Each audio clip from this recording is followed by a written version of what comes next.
दोस्तों, घूंघट उत्तर भारत की एक परंपरा है, जबकि दक्षिण भारत में घूंघट को मनहूसियत और अपशकुन का प्रतीक माना जाता है, जो कि सही है, क्योंकि अगर पुराणों की बात करें तो घूंघट का जिक्र आपको कहीं भी नहीं मिलेगा।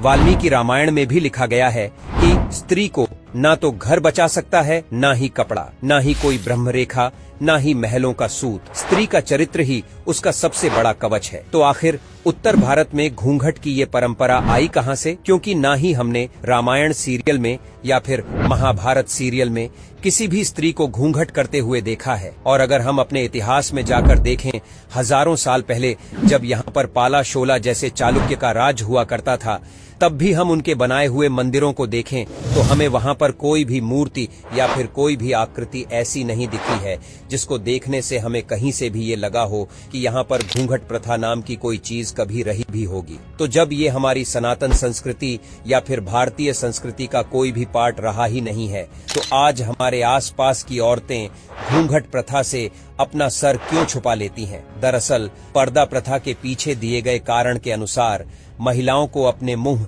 केवल इसीलिए ढककर रखना चाहिए ताकि कोई भी पुरुष उसका मुंह न देख सके। ये बिल्कुल वैसा ही है जैसा कि हमारे समाज में सिर्फ कामुक पुरुष ही भरे हुए हैं और सिर्फ औरतों और लड़कियों का या फिर स्त्रियों का मुंह भर देख लेने से उन पर टूट पड़ेंगे। तो वहीं हिंदू धर्म में घूंघट प्रथा स्त्री के चरित्र और संस्कारों को दर्शाती है, चाहे बात शहरों की करें या फिर ग्रामीण।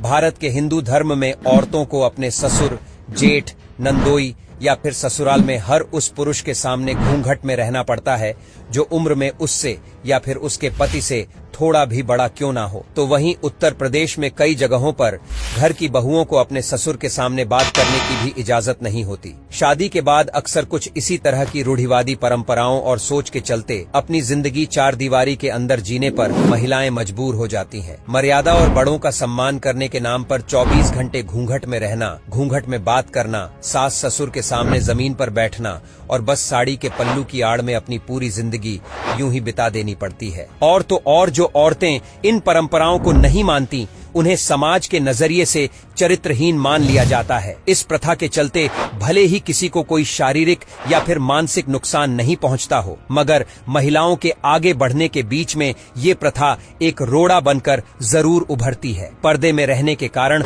उनको सामाजिक और बाहरी दुनिया से वंचित रहना पड़ता है। लोगों से कम बातचीत और दायरों में बांधकर उनके आत्मविश्वास को पूरी तरह से दबा दिया जाता है और ऐसी महिलाएं हमेशा किसी न किसी पर निर्भर रहकर ही अपनी पूरी जिंदगी बिताने को मजबूर हो जाती है। और तो और घूंघट सिर्फ उत्तर भारत में ही एक परंपरा है, जबकि दक्षिण भारत में महिलाएं घूंघट में तब होती हैं जब परिवार में किसी की मृत्यु हो जाती है। यहाँ तक कि साउथ इंडिया में महिलाओं का सर ढकना एक बहुत बड़ा अपशगुन तक माना जाता है। तो आखिर इस परंपरा की शुरुआत की किसने? तो इसकी शुरुआत हुई है इंडर से। जब इस्लामिक रूलर उत्तर भारत में आक्रमण के मंसूबे लेकर आए, तब जो भारतीय राजा महाराजा थे, उन्होंने अपनी पत्नियों को उनकी गंदी नजरों से बचाने के लिए घूंघट डालने को कहा और तभी से घूंघट उत्तर भारत की परंपरा बन गई। जबकि दक्षिण भारत की अगर बात करें तो वहां इन वेंडर्स की पहुंच इतनी ज्यादा नहीं थी जितनी उत्तर भारत में रही है। तो वहां घूंघट से